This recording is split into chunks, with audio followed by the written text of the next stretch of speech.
As Nigeria's 2023 elections draw closer, using fake news to influence narratives around elections has continued to grow daily. The spread of fake news has become the order of the day. Most people share information based on their biases without verifying the authenticity of such information.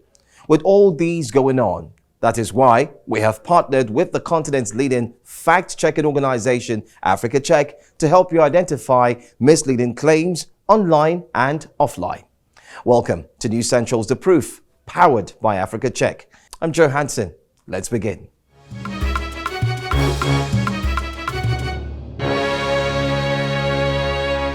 Welcome back to The Proof. Now, on today's episode, we will be looking at how powerful fake news, misinformation and disinformation can actually influence the coming elections here in Nigeria.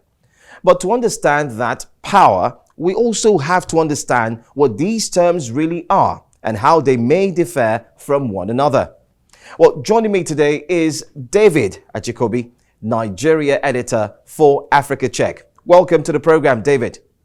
All right, David, let's go straight into it without wasting so much time. Now, David, sharing examples with us, tell us the major differences between fake news, misinformation, and also disinformation. Thank you, Joe. So essentially, fake news is a buzzword, but for specific definitions, misinformation is when false information is being shared without the intention to cause harm. Disinformation is when false information is being shared with the intention to cause harm. So it's deliberate. The difference between misinformation and disinformation is that disinformation is deliberate.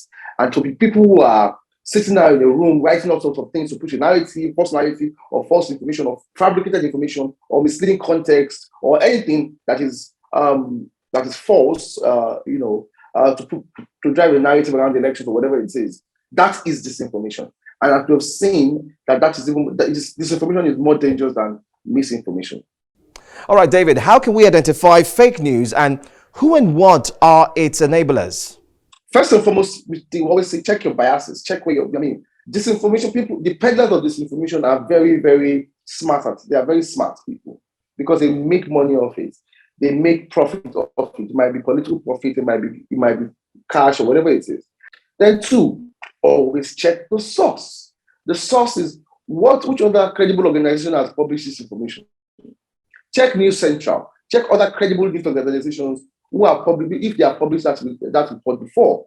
Then who are the particular either post or whatever? Where is it coming from? Reach out to fact checkers or any other credible media organization to confirm if it's true, or you're actually experts. Not everybody might have the luxury of access, but just reach out. You can send us.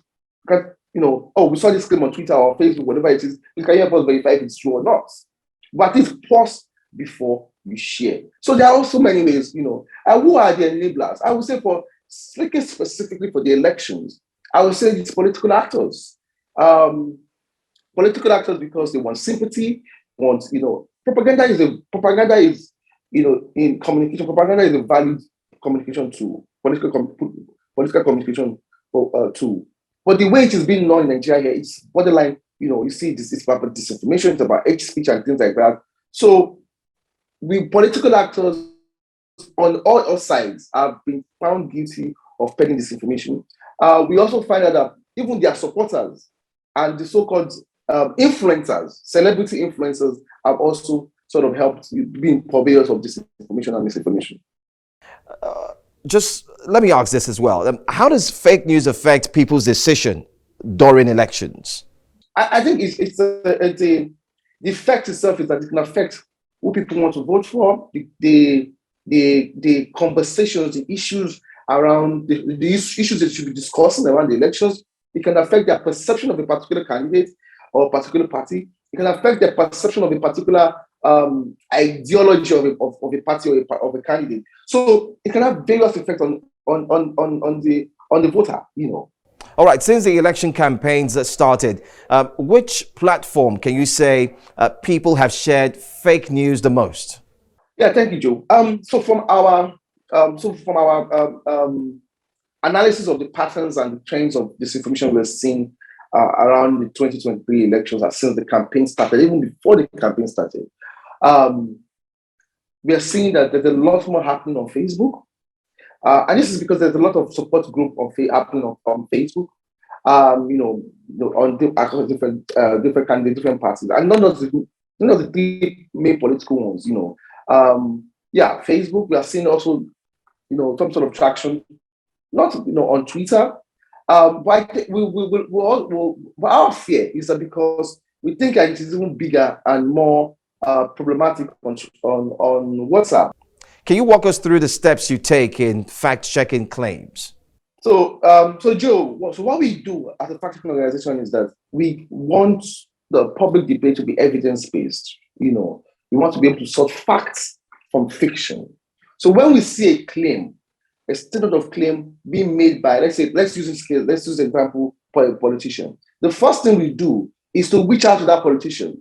Did you make this claim? Did you say this on this station? Or this, secondly, were you properly quoted or were you misquoted?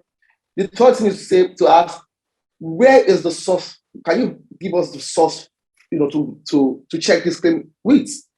If they can't give us, we'll go and look for independent, verifiable sources, not just one, sources. When we do that, we will test the sources, the claims against the sources. If we find out that it is incorrect or correct, if there are nuances or or context to the claim, we will speak to experts about those nuances and context. And then we'll write up our data reviews. And then we'll publish it. We'll reach a verdict if it's correct, if it's incorrect, if it's misleading, if it's understated, if it's overstated. We'll publish our report and send it back, a copy of that report back to the politician who made that claim.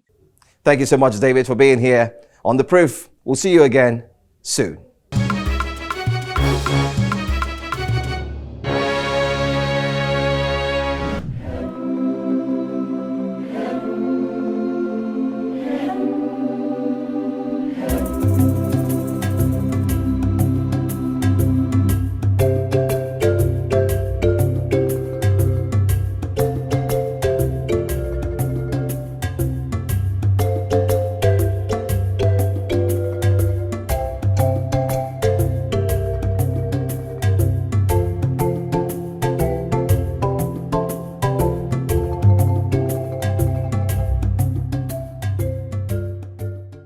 As we always say, be conscious, very conscious about what you share, and make sure that the information you share is verified before you spread such information.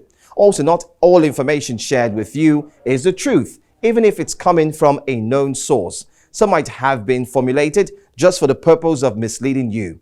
And that's why you should actually not forget to pause and follow your instinct before you believe any information. Knowing how to verify information, most especially during any election period, is important for every citizen.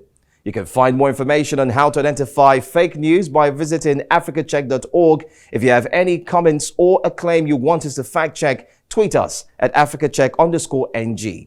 Follow News Central on social media platforms. We are at News Central TV. And you can also check our website is www.newscentral.africa. I'm Joe Hanson. I'll see you again next week.